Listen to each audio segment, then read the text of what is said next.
It was an even match throughout, with the biggest margin 11 points in favour of the Saints. But that was early days, and the way it went, it got closer as the seconds ticked by. With 4 seconds to go, the Falcons seemed doomed to a loss. Then, foul shots. And Paul Hyland, under enormous pressure, was equal to the occasion, and the home side was home. Or were they? As the clock stops till the ball is back with a player in the court, the Saints weren't dead. Not nearly, with the star of the game, Benny Lewis, 54 points would you believe, alive and well. It was panic stations, to be fair, when Lewis got the ball with nothing much on the clock. He was almost knocked down by Johnson, but got the shot away. Unbelievable. First time they've finally got the ball turned. There'll be about 1 second left in the game, and there's the shot. It never looked like missing. And good night for 1986 to the Falcons, barring a miracle or two.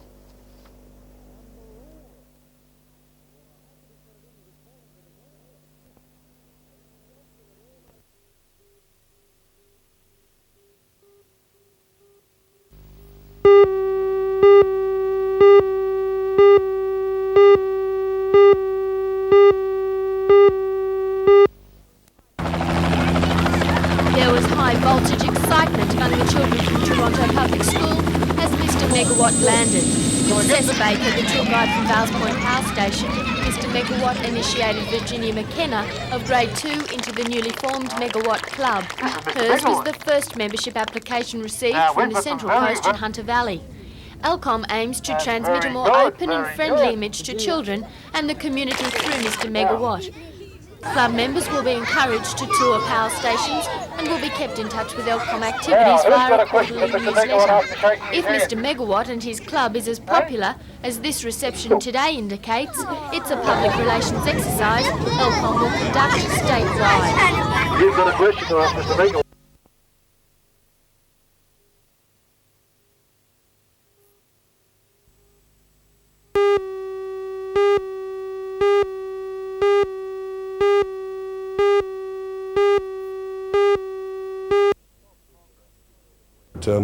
Bob Cochrane from the Building Workers Industrial Union says the stop work meetings are a protest against what he claims is the way his union is being held to ransom by the Master Builders Association.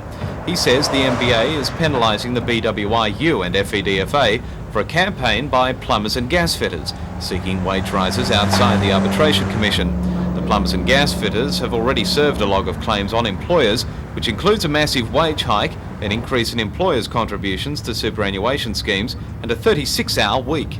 The agreement for an increase in superannuation to the building industry should have been implemented on July the 1st. Because of the decision of the Arbitration Commission, we have had to accept the fact that it now be delayed until January the 1st next year. But having accepted that, the MBA now are saying that they're not prepared to implement the increase in superannuation because of the actions of the Plumbers Union. What we have said is that we're not going to be held to ransom because of the actions of someone else. We've done everything that we've been asked to do to date. Now, what sort of sites will be affected specifically in the Newcastle area?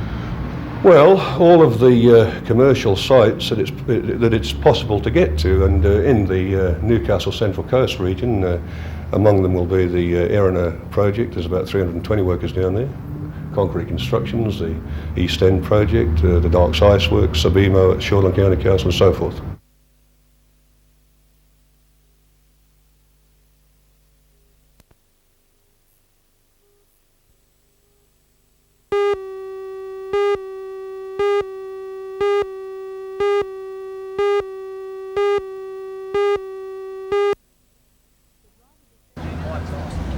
The drivers assembled at the Broadmeadow Racetrack rank to discuss the latest spate of weekend violence. About $3,500 worth of damage was done to this cab in an incident early Sunday morning. It's alleged it was stolen and dumped at Glenrock Lagoon. Although insured, the owners say every day it's off the road, they're losing money. My stomach turned over when I saw the vehicle. I suppose by that stage I'd been up for a few hours and we've been chasing around trying to find it and all this sort of stuff. It just flipped over and very angry, I suppose would be the word, and cranky and frustrated, and the havoc it causes to us as we lose an income now. Now there's two families operating this vehicle, you know, we've just now got to get back in our resources and try and live off those till we get the vehicle back on the road. The drivers want stiffer penalties to be introduced to act as a deterrent to would-be offenders, and to press home their point, they formed a convoy. The taxis snaked their way around the city's streets, a truck towing the wrecked cab. The convoy caught the attention of the public, even if the reason for their demonstration was not known. The drivers say the penalties form a weak link in an otherwise effective chain. And that's the purpose of this protest, that we need the final link in the chain. We need the harsher penalties. Otherwise, it's not only our problem in the taxi industry, it's your problem in society and the people out there. It's going to be a problem for everybody. Most taxi drivers say they've seen some violence on the job. They agree that the hours they put in and the nature of their work makes this inevitable. They also agree that something needs to be done.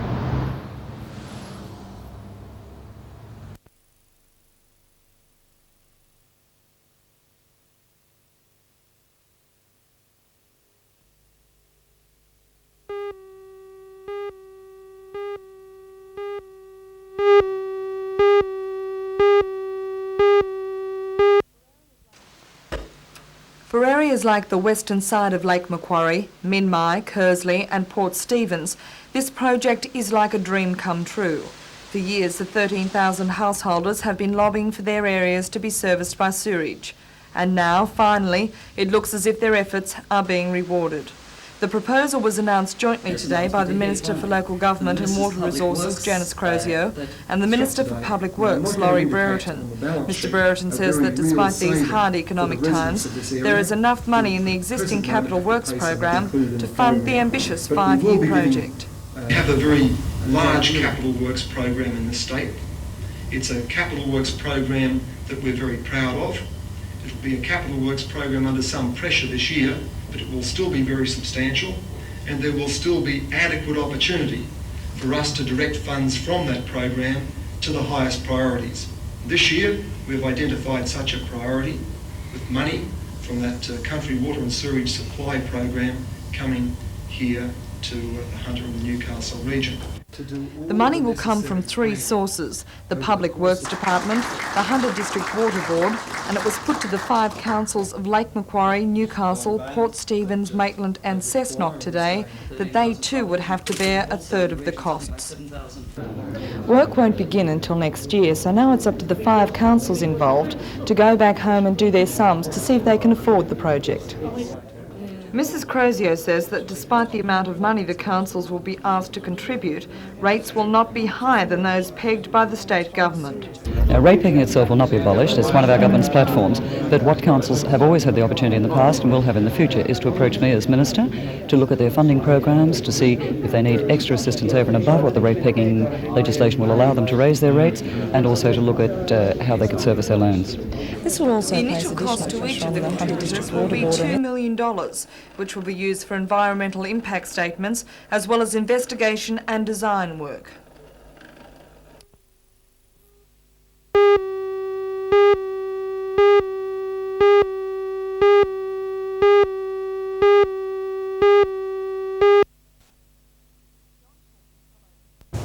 John Tate and fellow independent group candidate Cathy Sharp say they are disgusted by the orchestrated campaign to discredit them, and they refuse to take part in any such exercise.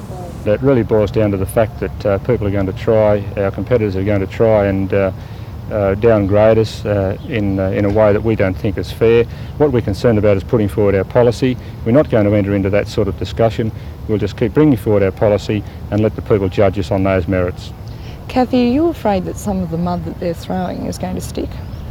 Well, I guess that's always a concern, but I think what's happening is all they're doing is highlighting us and highlighting the policies we do have, rather than they have no mud to stick, really. I mean, there is nothing that they can really pin on us that's going to put us down too badly. When they read our policies, there's substance in the policies, and we would like to have a decent debate about the substance of their policies too.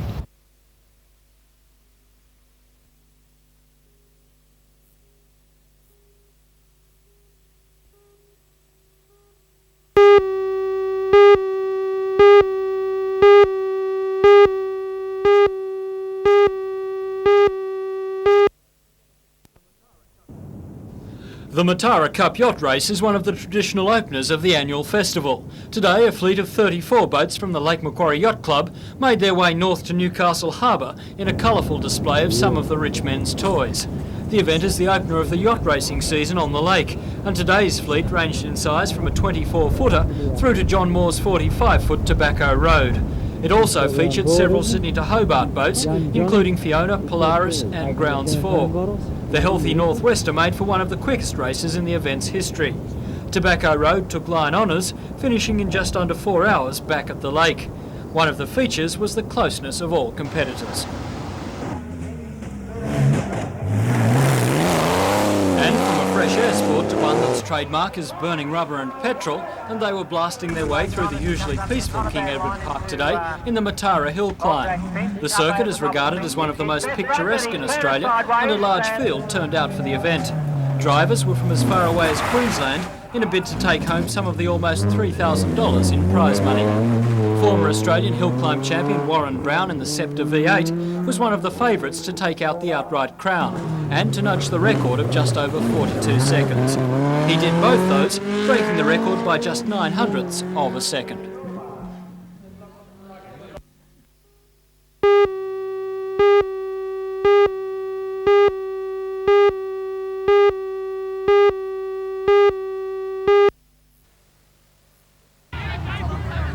Seems the Lakes United are a bit too good for the opposition and will go into the grand final the hottest favourite in years.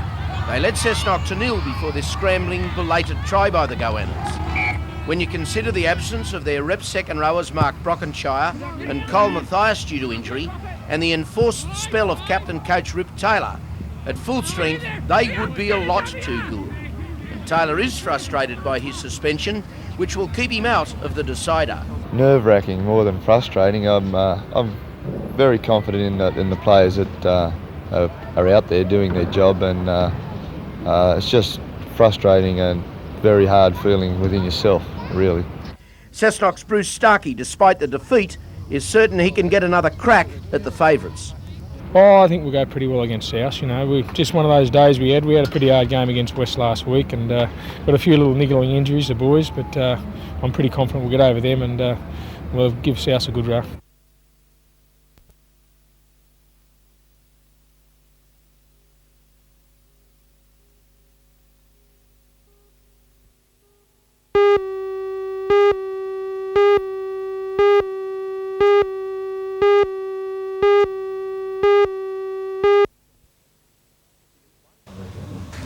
The Advice Centre has been set up at the Newcastle Tech College at Tyers Hill as part of Small Business Week. While it seems that owning and operating your own business is part of the Australian dream, it is full of pitfalls. The displays point out the many avenues of free advice available to people in small business or those thinking of starting one.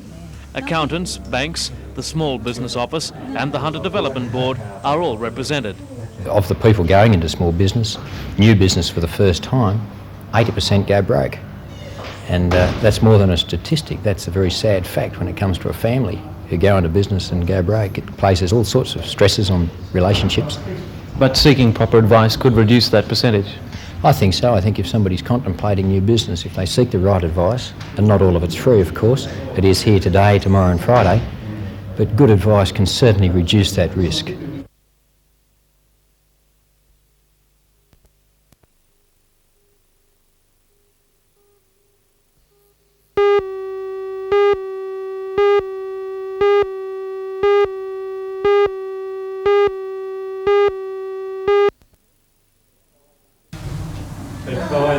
Dirt may be the game of the Central Coast Dirt Riders Club and the Belmont District Motorcyclists, but raising money to help in the research of leukaemia was their aim in a recent bike-a-thon.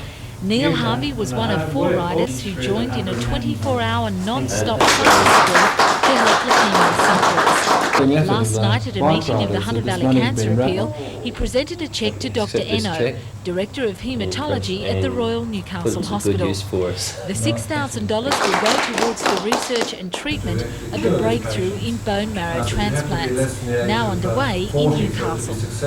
The money will be used to fund technologists to set up a new project of collecting bone marrow from patients with leukemia and storing it in liquid nitrogen. This marrow will be used later after intensive treatment to try and eradicate the leukemia and stop the patients from relapsing and try and cure these patients.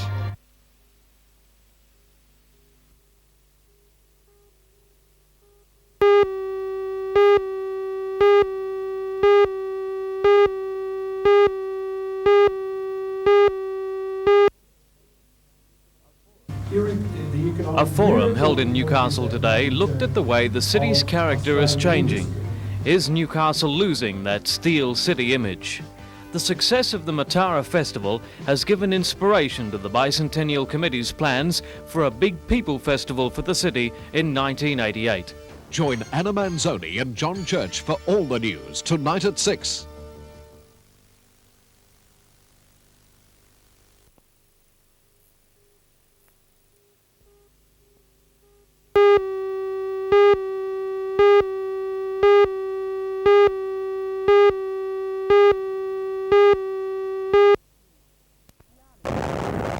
The Army wants you.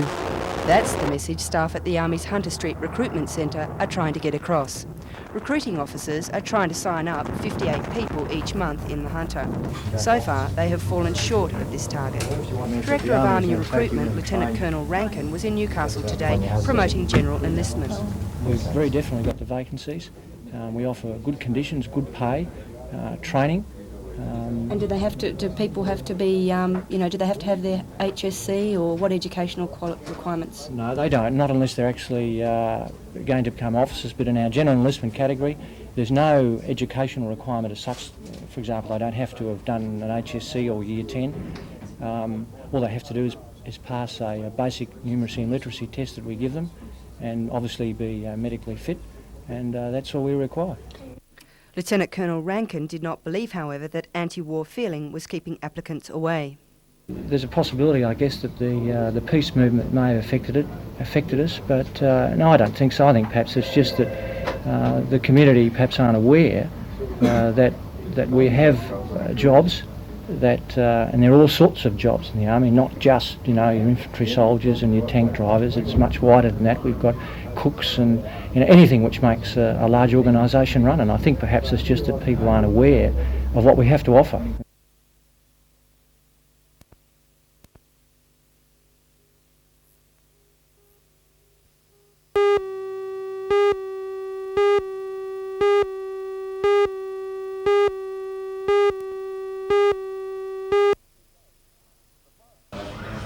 For the past 2 days, the Prime Minister's country task force has been visiting the Hunter Valley, preparing a report to take back to Canberra. Their itinerary has taken them to the National Textiles Plant at Rutherford, Steggall's factory at Beresfield, meetings with trade union leaders, councils, community groups, and of course farmers. There are structural changes taking place here which are putting enormous pressures on the infrastructure of the total area. We've got the mining resources boom that didn't occur. The debts that some of the local government areas have developed because of that.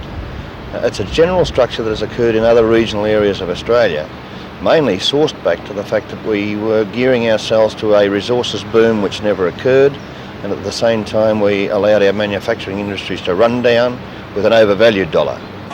The visit by the task force has been relatively free of incident, although today a symbolic protest was made by Maitland residents, not on agricultural issues, but over the government's plans to resume sales of uranium to France. Well, it's just a symbolic gesture. We've worked out that the $66 million that Treasury is going to get from the sale of uranium to France represents about $4 from each person in Australia, and what we've done is 5 or 6 families have got together and contributed a couple of dollars each as a sort of deposit, and hopefully we've presented it to the Prime Minister's country task force so that they can take it back to the Prime Minister and say that there are people in country areas concerned about the uranium issue and that they are prepared to put their money where their mouth is. The task force will now prepare a report for the Prime Minister and Cabinet. And if it's achieved nothing else, it's at least given members of the rural community here in the Hunter Valley a chance to share their views on their future.